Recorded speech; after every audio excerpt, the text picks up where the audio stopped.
Putri Tujuh dan asal mula kota Dumai. Pada zaman dahulu kala, di sebuah desa di kota Dumai, hiduplah seorang ratu yang bernama Ratu Ciksima. Ratu Ciksima memiliki 7 putri. Dari ke-7 putrinya tersebut, putri bungsulah yang paling cantik. Putri bungsu memiliki rambut yang panjang, wajah yang cantik, kulit yang putih, bibirnya bagai merah delima. Pada suatu hari, ke-7 putri tersebut pergi mandi ke sebuah sungai yang bernama Sungai Umai. Ke-7 putri tersebut sangat senang mandi di sana. Mereka bercanda gurau karena asik berenang dan bercanda tawa. Ke-7 putri tersebut tidak mengetahui bahwa mereka sedang dimata-matai ataupun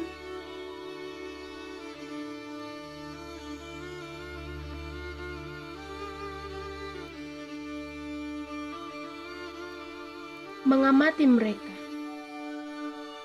yaitu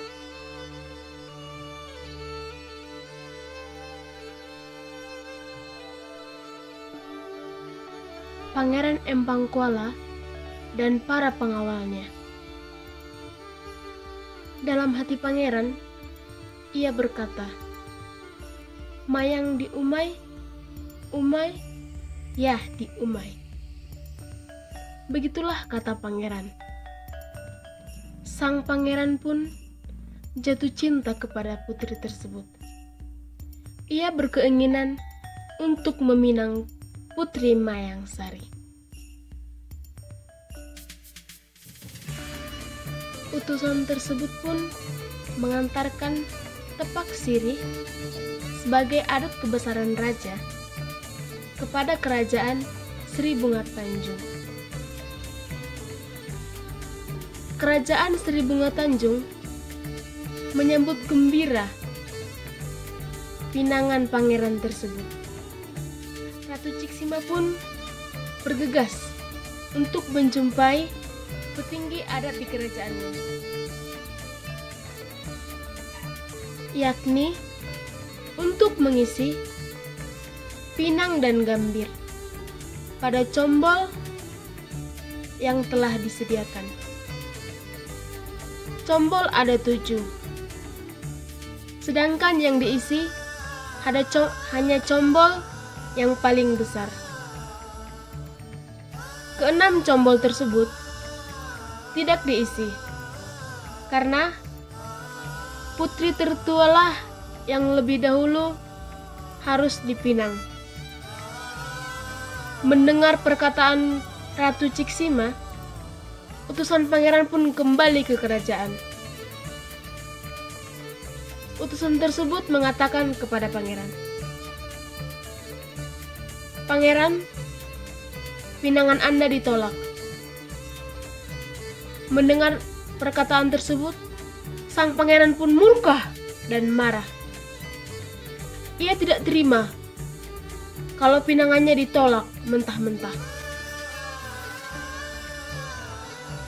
Sang pangeran pun langsung memerintahkan panglima dan para prajuritnya untuk menyerang kerajaan Sri Bunga Tanjung. Sang pangeran tak lagi mempedulikan kerajaan Sri Bunga Tanjung karena amarahnya yang begitu menggebu-gebu. Ia pun menyerang kerajaan Sri Bunga Tanjung. Di tengah berkecambuknya peperangan tersebut, Ratu Ciksima pun tidak lupa untuk menyembunyikan ke-7 putrinya. Ia pun menyembunyikan ke-7 putrinya ke sebuah goa yang beralaskan tanah dan berdindingkan pepohonan yang terletak pohon bakau. Pada malam hari, terjadi sebuah peristiwa yang sangat mengerikan. Tiba-tiba, buah bakau jatuh dan menimpa para prajurit dari Pangeran Empangkuala. Tak sampai separuh malam, Pangeran Empangkuala dapat dilumpuhkan. Pada saat para jurit dari Pangeran Empangkuala tak berdaya, datanglah utusan dari kerajaan Ratu Ciksima. Ia berkata, "Hai, utusan dari kerajaan Sri Bunga Tanjung, apa maksudmu kemari?" Utusan tersebut menjawab, "Hamba menyampaikan pesan dari Ratu Ciksima, bahwasanya peperangan ini haruslah diakhiri, karena telah memakan banyak korban dan kedua kerajaan menjadi hancur." Mendengarkan perkataan dari utusan Ratu Ciksima tersebut, sang pangeran pun tersadar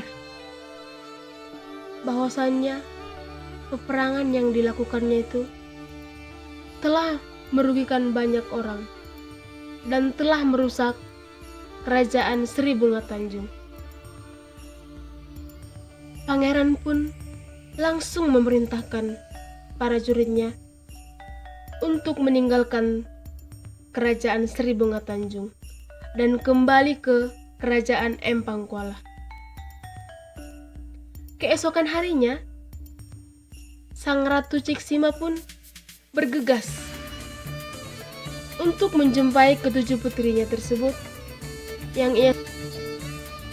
Alangkah terkejutnya ia melihat ketujuh putrinya tersebut tak lagi bernyawa. Ketujuh putrinya tersebut pun meninggal. Mereka mati karena haus dan kelaparan. Ratu Ciksima lupa bahwasannya ia hanya menyediakan makanan untuk 3 bulan ke depan, sedangkan peperangan lebih dari 4 bulan. Karena tak kuat menahan kesedihan karena ketujuh putrinya tersebut telah meninggal dunia, Ratu Ciksima pun jatuh sakit. Dan akhirnya Ratu Ciksima pun meninggal dunia. Terima kasih.